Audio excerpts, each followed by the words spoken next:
सदगुरु कहते हैं कि दुनिया खत्म होने वाली है क्योंकि दुनिया की सबसे इंपॉर्टेंट चीज मर रही है और वो है सॉइल।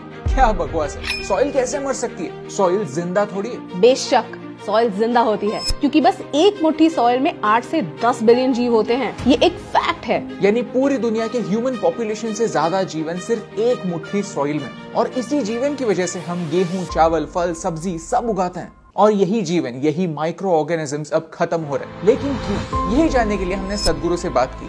उनसे पूछा कि सेव सॉइल से हमें क्या फर्क पड़ता है। Every responsible scientist is pointing out the UN agencies have clearly stated we have only 60 to 80 harvests left in the planet. That means somewhere between 45 to 50 or 55 years.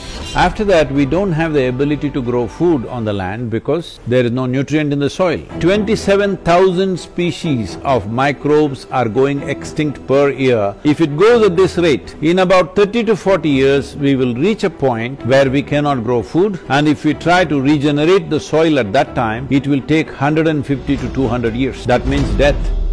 Soil एक non renewable natural resource है। Did you know, सिर्फ 1 centimetre top soil बनने के लिए 1000 साल तक लग सकते हैं और उसे खोने के लिए सिर्फ 1 घंटा ही काफी है। जोरों की बारिश जहां मिट्टी को पकड़े रखने के लिए पेड़ ना हो, सॉइल डिस्ट्रॉय कर देती है। पोल्यूशन, इंडस्ट्रियलाइजेशन, केमिकल्स, रीजन एक नहीं कई सारे हैं। हम खुद चाह कर भी सॉइल नहीं बना सकते। ये प्रोसेस नेचुरल है और इसमें टाइम लगता है। लेकिन पिछले कुछ सालों में हम सॉइल को जिस स्पीड से डिस्ट्रॉय कर रहे हैं, उस स्पीड से we don't have much time left. Because of industrial level of agriculture, where there is no organic input into the soil, the plant cannot get the nutrients that it wants without the help of the microbes, because those microbes are the basis of life on this planet. Soil is not dead material where you can throw some nitrogen, phosphorus, something and make it happen. It's a living entity. Interstellar movie आपने देखी होगी, वहां भी कुछ ऐसे ही problem को predict किया है, जहां हम एज ह्यूमंस इस मिट्टी को इतना डिस्ट्रॉय कर देते हैं कि कौन छोड़कर कुछ भी उगा ही नहीं पाते। यूएन कहता है कि हम हर 5 सेकंड्स में एक फुटबॉल के मैदान जितनी सॉइल डिस्ट्रॉय कर रहे हैं। इंडस्ट्रियल फार्मिंग, एक हद से ज्यादा केमिकल्स का इस्तेमाल, पोल्यूशन, 1 by 1 हम उसी चीज को मार रहे हैं जो हमें जीने का मौका देती है। पहले के जमाने में हम क्रॉप रोटेशन करते थे, जिससे सॉइल को रिकवर होने का मौका मिलता था, क्योंकि किसान स्मार्टली अपने क्रॉप सिलेक्ट करते थे। ऐसी क्रॉप्स की जोड़ी बनाते थे जो सेम न्यूट्रिएंट्स यूज ना करते हो, so that the soil doesn't get depleted at the same time, ताकि सॉइल को भी एक ब्रेक मिले, न्यूट्रिएंट्स रिप्लेनिश होने का मौका मिले। लेकिन अब मोनोक्रॉपिंग होती है और प्रॉफिट्स बढ़ाने के लिए सॉइल की बलि चढ़ती है। 2050 तक दुनिया का पॉपुलेशन 9 बिलियन तक पहुंचने वाला है। हमें आज से 1.5 गुना ज्यादा खाना लगने वाला है, लेकिन हमारे सॉइल की फर्टिलिटी कम हो रही। आने वाले बस 25 सालों में दुनिया में 30% कम खाना होने वाला है, यानी हर 10 में से 3 लोगों को भूखा सोना पड़ेगा, और इसीलिए हमें सॉइल को बचाने की जरूरत है। But today if we attempt this now if we take the necessary action by enshrining soil regeneration and ecological regeneration as a part of our national policies across the world, in 10 to 15 or maximum 20 years time,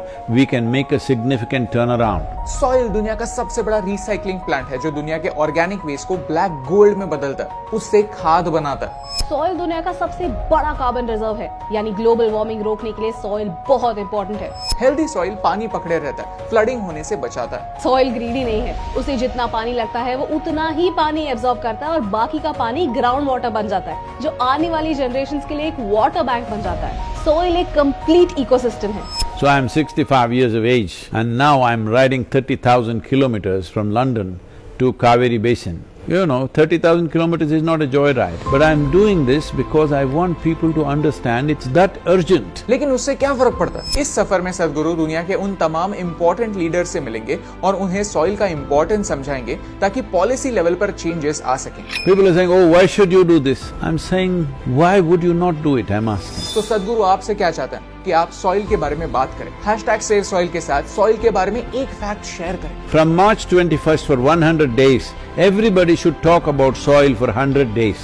If you do that, we will aggregate these numbers in the social media platforms and come to a place where if 3 to 4 billion people have spoken about soil, no government is going to ignore it, because in a democratic nation, the only currency that flies is numbers. सदगुरु मानते हैं कि environmental issues election issues बनने चाहिए। वही सरकारें चुनकर आनी चाहिए जो हमारा भविष्य सुरक्षित रखने का वादा करें और उसे निभाएं। अगर आपको इस वीडियो से वैल्यू मिली तो इस मूवमेंट को आगे बढ़ाने में हमारी और सदगुरु की मदद कीजिए। जब तक हम दुनिया की सरकार से डिमांड नहीं करेंगे, उनसे सवाल नहीं पूछेंगे, तब तक एनवायरनमेंट को कोई भी सीरियसली नहीं लेगा।